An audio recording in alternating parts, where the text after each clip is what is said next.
महावीर भगवान की जय। जिनवाणी माता की जय। अहिंसामयी परमो धर्म की जय। 10 लक्षण महापर्व की जय।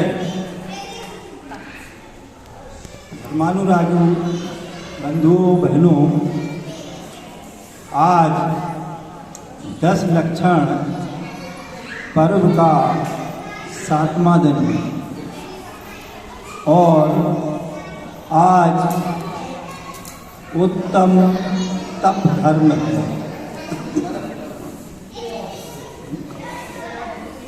उत्तम तप धर्म, तप क्या है? सामान्य भाषा में तप माने तपाना। तो कल जो हमने बात कही थी संयम धर्म, तो इंद्रियों पर नियंत्रण संयम धर्म। और इसके जब आगे बनाते हैं तो इन इंद्रियों का निरोध करना, इन इंद्रियों को पाप कसाय से रोकना तप धर्म कहलाता है। जिस प्रकार से तप करने से हमारे पूर्व जो कर्मों की जो है निर्जरा होती है, तप करने से।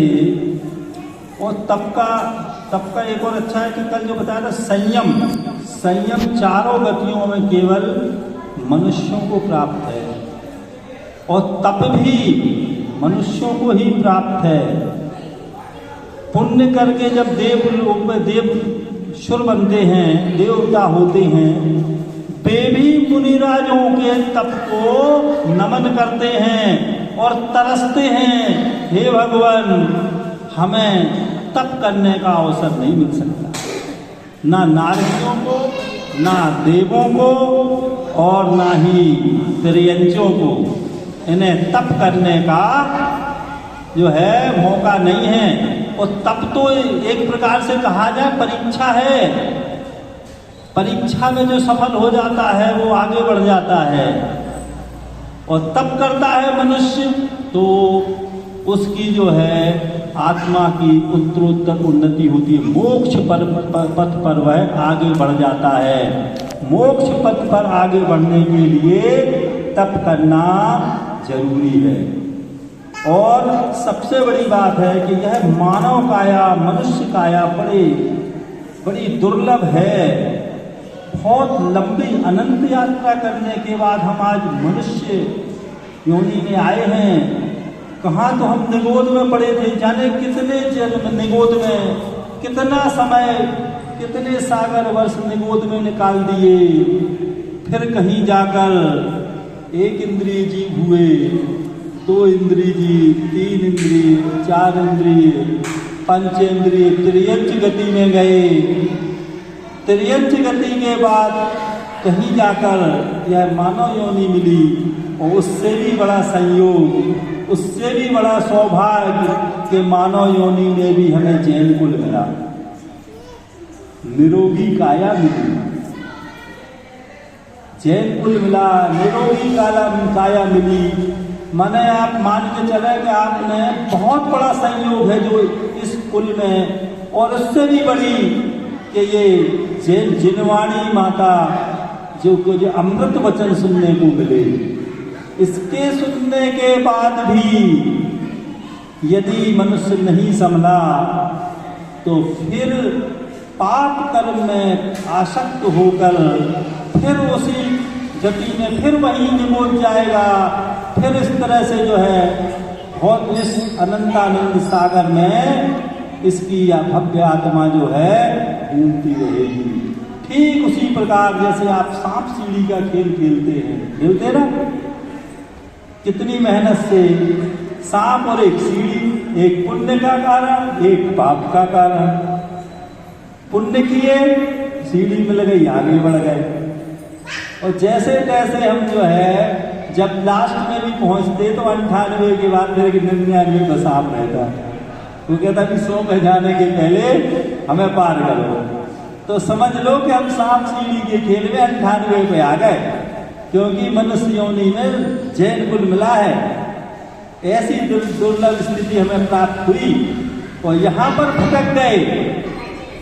याद रखना, जितनी ऊंचाई पे जाते हैं उतनी रिस्क होती है। जितनी पहाड़ की ऊंचाई पे जाएंगे, अगर आप गिरनार जी गए हो तो गिरनार जी पे इतनी तेज हवा चलती है, जब ऊंची चोटियों पे जाते हैं तो डगमगा जाते हैं, कदम कहीं उड़ न जाए, गिर न जाए।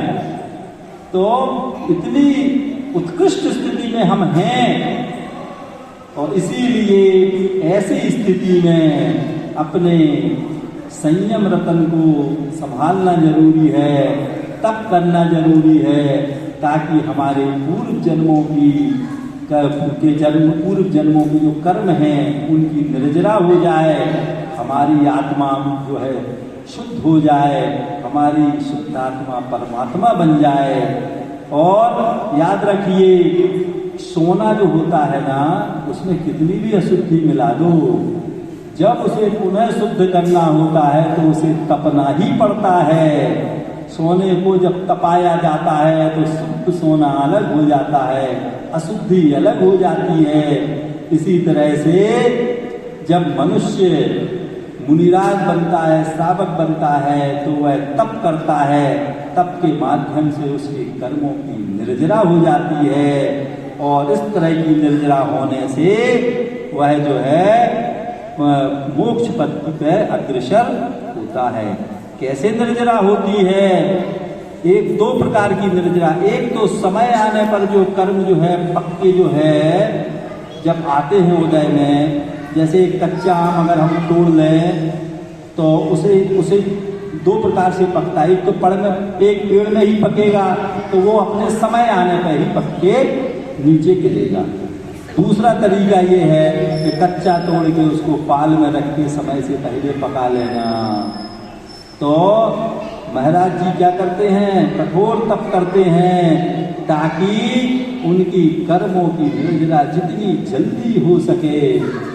इसीलिए वो काय क्लेश कठोर तप करते हैं। और तप भी दो प्रकार का, बहिरंग तप और अंतरंग तप। 6 प्रकार के बहिरंग तप कहे गए हैं, 6 प्रकार के अंतरंग तप कहे गए हैं। और जो लोग जो हम देखते हैं, हमें जो दिखाई देता वो बहिरंग तप दिखाई देता है कि वह एक समय भोजन कर रहे हैं, दिगंबर मुनि हैं, और लेकिन केवल बहिरंग तप जो होता है वह केवल जो है मोक्ष के लिए कल्याणकारी नहीं है। जब तक सम्यक दर्शन नहीं हो और अंतरंग से भाव ना हो, और अंदर से जब भाव होते हैं, अंदर बाहर एक के साथ जब जो है वो तप करते हैं, तब कहीं जाके उनको मोक्ष की प्राप्ति होती है, उनके कर्मों की तीव्र निर्जरा होती है। निर्जरा भी कैसी होती है कि जब एक घास एक मान लीजिए घास का टुकड़ा है, उसको उसमें आग लगी है। क्या लगा दिए अपन ने? आग। उससे बहुत बड़ा घास का ढेर है, तो बताइए कि अगर उसको घास के ढेर में रख देंगे तो सारी घास क्या होगी? भस्म हो जाएगी। इसी प्रकार से जब तप करते हैं, कठोर तप करते, अंतरंग बहिरंग से मुनि महाराज जब तप करते हैं तो उनके जन्म जन्मांतर के कर्म कसाय बड़ी तीव्र गति से समाप्त हो जाती हैं। तो इसीलिए हम देखते हैं, हमें महाराज जी की तप को देख के लगता है कि इन्हें कष्ट हो रहा है। वास्तव में महाराज जी वगैरह जो होते हैं वो कष्ट पे ध्यान नहीं देते हैं, उन्हें तो उसमें भी आनंद आता है। क्यों? क्योंकि उनका लक्ष्य निश्चित है, वो परमात्मा बनने की राह पर हैं। इसीलिए वे राग द्वेष से परे हैं, वे राग द्वेष नहीं करते हैं। हम तो क्या है, पाप और पुण्य में ही फंसे हैं। हमारे लिए तो क्या है, पाप और पुण्य। पाप और पुण्य के बाद क्योंकि राग और द्वेष, राग में भी राग भी खराब है, द्वेष भी खराब है। राग द्वेष क्या होता है जानते हैं बच्चे?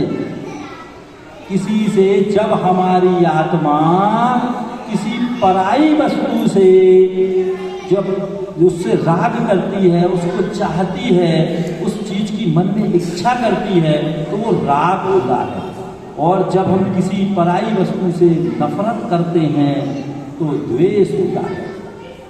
द्वेष तो खराब कहते हैं सब लोग, लेकिन हकीकत में राग उससे भी ज्यादा खराब है, क्योंकि ये राग नहीं छूटता। लोगों को लोग घर में एक गाय पाल लेते हैं, तो गाय को एक खूंटे से एक रस्सी से बांध देते हैं। गाय तो परतंत्र है, वो तो रस्सी से बंधी है, सबको दिख रही गाय कैसे बंधी है, रस्सी से। लेकिन वो आदमी जिसने गाय पाली है, वो जो बंधा है भावों से, वो रस्सी नहीं दिख रही, वो उस गाय के मुंह से फंसा है। उसको चिंता है दिन भर, अरे गाय को घास दिया, चारा दिया, दूध लगाया, क्या हुआ, कहाँ गई। तो वो जो उसका बंधन है, भावों का बंधन है। गाय का बंधन तो रस्सी का है, लेकिन जो उसे पाले उसका बंधन किसका है, भाव का। और जैन धर्म भावों का धर्म है, यहाँ भावना प्रधान है। यहाँ बहुत सारी चीजें दिखती नहीं हैं, परंतु होती हैं।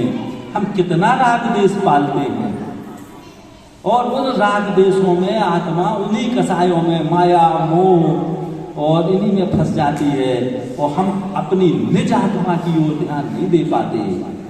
फिर तो में हम उपवास करते हैं। क्यों करते उपवास? उपवास का मतलब क्या होता है? उप माने होता है समीप, निकट, उपवास माने रहना। तो उपवास का मतलब होता है कि हम अपनी आत्मा के निकट रहें। लेकिन गृहस्थ आश्रम में वो भी संभव नहीं। उपवास भी करते हो, घर का काम भी करना पड़ता है, तो पता चला कि उसका पूरा लाभ ही नहीं मिल पाता।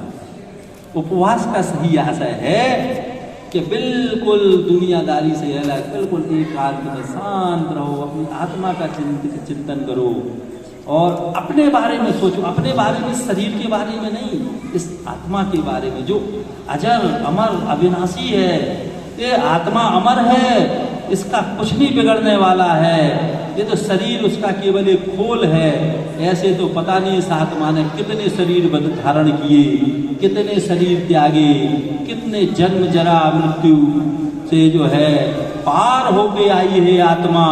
आत्मा तो अजर अमर है, इसीलिए हमेशा आत्मा का चिंतन करें, क्योंकि यह दुर्लभ जो दुर्लभ जो है मनुष्य भाव प्राप्त हुआ है, वह इसीलिए हुआ है कि हम इस आत्मा का कल्याण कर सकें। और कहा भी है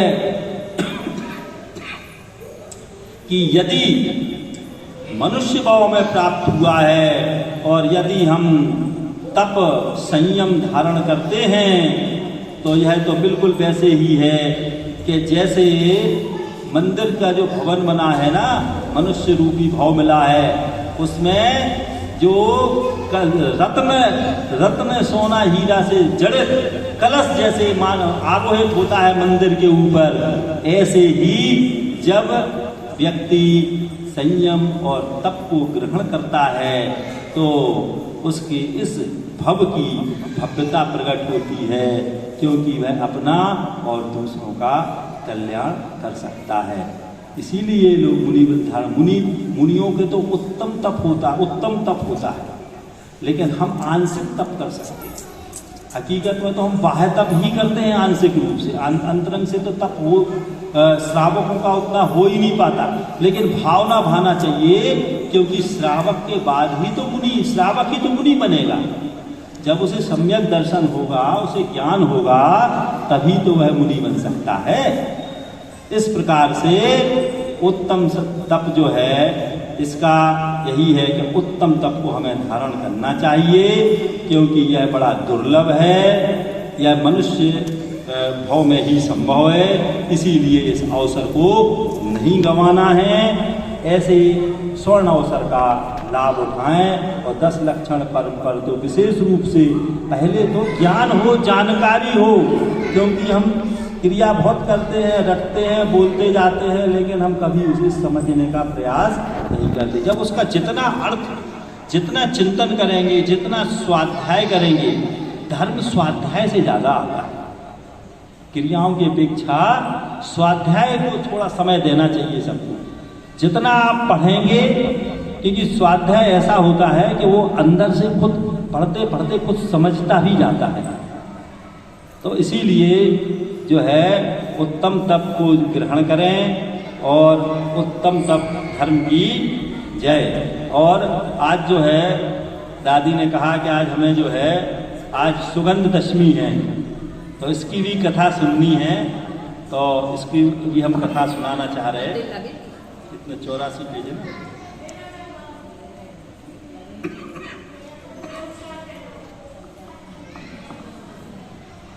श्री सुगंध दशमी व्रत कथा।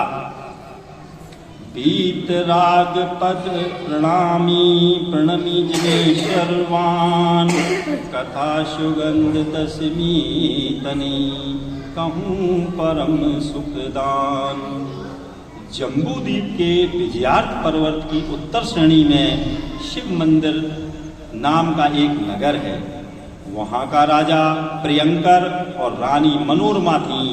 सो वे अपने धन यौवन आदि के ऐश्वर्य में मदोन्मत हुए जीवन के दिन पूरे करते थे।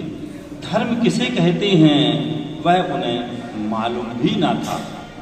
एक समय सुगुप्त नाम के मुनिराज कृष्ण शरीर दिगंबर मुद्रा युक्त आहार के निमित्त बस्ती में आए। उन्हें देखकर रानी ने अत्यंत घृणापूर्वक उनकी निंदा की और पान की पिच मुनि पर थूक दी। सो मुनि तो अंतराय होने के कारण बिना ही आहार लिए पीछे वन में चले गए और कर्मों की विचित्रता पर विचार कर संभाव धारण कर ध्यान में निमग्न हो गए। परंतु थोड़े दिनों पश्चात रानी मरकर गधी हुई, फिर सूकरी हुई, फिर कुकरी हुई, फिर वहां से मरकर मगध देश के बसंत तिलक नगर में विजयसेन राजा की रानी चित्रलेखा की दुर्गंधा नाम की कन्या हुई। सो इसके शरीर से अत्यंत दुर्गंध निकला करती थी। देखो कर्मों की दशा, कर्म किसी को नहीं छोड़ते। जरा सा रूप, जरा सा ज्ञान, जरा सा धन, इनका मद ऐसा आ जाता है कि दूसरे को कुछ समझते ही नहीं। लेकिन कर्म की सबसे ज्यादा पाप मुनिराज की निंदा। हाँ, अरे मुनिराज की निंदा का बहुत महापाप। अरे वे तो दिगंबर मुनि हैं, साक्षात भगवान हैं। बहु दिगंबर मुनि के तो 24 घंटे कर्मों की निर्जरा होती है, 24 घंटे। तो अब इसके बाद एक समय राजा अपनी सभा में बैठा था कि धनपाल ने आकर समाचार दिया कि हे राजन, आपके नगर के वन में सागर सेन नाम के मुनिराज चतुर्विध संग सहित पधारे हैं। यह समाचार सुनकर राजा प्रजा सहित वंदना को गया और भक्ति पूर्वक नतमस्तक को राजा ने स्तुति वंदना की। तत्पश्चात मुनि तथा श्रावक के धर्मों का उपदेश सुनकर सबने यथाशक्ति वृत्त आदि लिए, किसी ने केवल सम्यकत्व ही स्वीकार किया। इस प्रकार उपदेश सुनने के अनंतर राजा ने नम्रता पूर्वक पूछा, क्योंकि राजा परेशान था, उसकी पुत्री दुर्गंधा थी। हे मुनिराज, यह मेरी कन्या दुर्गंधा किस पाप के उदय से हुई है, सो कृपा कर कहिए। तब श्री गुरु ने उसके पूर्व भवों का समस्त वृत्तांत मुनि की निंदा दिखा कह सुनाया, जिसको सुनकर राजा और कन्या सभी को पश्चाताप हुआ। निदान राजा ने पूछा, प्रभु इस पाप से छूटने का कौन सा उपाय है? तब श्री गुरु जी ने कहा, समस्त धर्मों का मूल सम्यक दर्शन है। सो अरहंत देव निर्ग्रंथ गुरु को जिन वासित धर्म में श्रद्धा करके उनके सिवाय अन्य रागी देशी देव गुरु हिंसामय धर्म का परित्याग कर अहिंसा, सत्य, अचौर, ब्रह्मचर्य और परिग्रह प्रमाण इन 5 व्रतों को अंगीकार करें और सुगंध दशमी का प्रतिपालन करें, जिससे अशुभ कर्म का क्षय होवे। इस व्रत की विधि इस प्रकार है कि भादों सुदी दशमी के दिन, अर्थात आज ही का दिन भादों सुदी दशमी के दिन चारों प्रकार के आहार का त्याग कर समस्त ग्रहारंभ का त्याग करें और परिग्रह का भी प्रमाण कर जिनालय में जाकर श्री जिनेंद्र की भाव सहित अभिषेक पूर्वक पूजा करें। सामायिक स्वाध्याय करें। धर्म कथा के सिवाय अन्य विकथाओं का त्याग करें। रात्रि में भजन पूर्वक जागरण करें। तत्पश्चात दूसरे दिन 24 तीर्थंकरों की अभिषेक पूर्वक पूजा करके अतिथियों, मुनि व श्रावक को भोजन कराकर आप पारणा करें। चारों प्रकार दान देवें। इस प्रकार 10 वर्ष तक यह व्रत पालन कर पश्चात उद्यापन करें, अर्थात चमर, छत, घंटा, छारी, ध्वजा आदि 10 उपकरण जिन मंदिरों में भेंट देवें और 10 प्रकार के श्रीफल आदि 10 घर के श्रावकों को बांटें। यदि उद्यापन की शक्ति ना होवे तो दूना व्रत करें। उत्तम व्रत उपवास करने से, मध्यम काज आहार और जघन्य एकासन करने से होता है। इस प्रकार राजा प्रजा सबने व्रत की विधि सुनकर अनुमोदना की और स्वस्थान को गए। दुर्गंधा कन्या ने मन वचन काय से सम्यकत्व पूर्वक व्रत को पालन किया। एक समय 10वें तीर्थंकर श्री शीतलनाथ भगवान के कल्याणक के समय देव और इंद्रों का आगमन देखकर उस दुर्गंध कन्या ने निदान किया कि मेरा जन्म स्वर्ग में होवे। तो निदान के प्रभाव से वह राजकन्या स्वर्ग में अप्सरा हुई और उसका पिता राजा मरकर 10वें स्वर्ग में देव हुआ। वह दुर्गंधा कन्या अप्सरा के भाव से आकर मगध देश के पृथ्वी तिलक नगर में राजा महिपाल की रानी मदन सुंदरी के मदनावती नाम की कन्या हुई, जो अत्यंत रूपवान और सुगंधित शरीर हुई और कौशाम्बी नगर के राजा अरिदम्मन के पुत्र पुरुषोत्तम के साथ इस मदनावती का ब्याह हुआ। इस प्रकार वे दंपत्ति सुखपूर्वक कालक्षेप करने लगे। एक समय वन में सुगुप्ताचार्य नाम के आचार्य संग सहित आए, तो वह राजकुमार पुरुषोत्तम अपनी स्त्री सहित वंदना को गया तथा और भी नगर के लोग वंदना को गए। तो स्तुति नमस्कार आदि करने के अनंतर श्री गुरु के मुख से जीवादि तत्वों का उपदेश सुना। तत्पश्चात पुरुषोत्तम ने कहा, हे स्वामी, मेरी यह मदनावती स्त्री किस कारण से ऐसी रूपवान और अति सुगंधित शरीर है? तब श्री गुरु ने मदनावती के पूर्ण भवांतर कहे और सुगंध दशमी के व्रत का महात्म्य बतलाया। तो पुरुषोत्तम और मदनावती दोनों अपने भवांतर की कथा सुनकर संसार देह भोगों से विरक्त हो दीक्षा लेकर तप शरण करने लगे। इस प्रकार तपस्चरण के प्रभाव से मदनावती स्त्रीलिंग छेद कर 16वें स्वर्ग में देव हुई। वहाँ 22 सागर सुख से आयु पूर्ण करके अंत समय जय कर मगध देश के वसुंधरा नगरी में मकर केतु राजा के यहाँ देवी पट्टरानी के कनक हेतु नाम का सुंदर गुणवान पुत्र हुआ। पिता की दीक्षा ले जाने पर कितने राज्य करके वह भी अपने मकरध्वज पुत्र को राज्य दे दीक्षा लेकर तपस्चरण करके और देश विदेशों में विहार करके अनेक जीवों को धर्म के मार्ग में लगाने लगे। इस प्रकार कितने काल कनक केतु मुनिनाथ को केवल ज्ञान हुआ और बहुत काल तक उपदेश रूपी अमृत की वृष्टि करके शेष अघाती कर्मों का नाश कर परम पद मोक्ष को प्राप्त हुए। इस प्रकार सुगंध दशमी का व्रत पाल कर दुर्गंधादि अनुक्रम से मोक्ष प्राप्त हुई। तो भक्त जी यदि यह व्रत पालें तो अवश्य उत्तमोत्तम सुखों को पावें। सुगंध दशमी व्रत कियो दुर्गंधानेशात शुर नर ने सुख भोग में अनुक्रम गई भव पार। छोटी सूरत हैं? छोटे स्वरूप में हाँ, सुगंध दशमी की ये कथा है। शमशानी शब्दों का ठीक, तो बोलो महावीर भगवान की जय।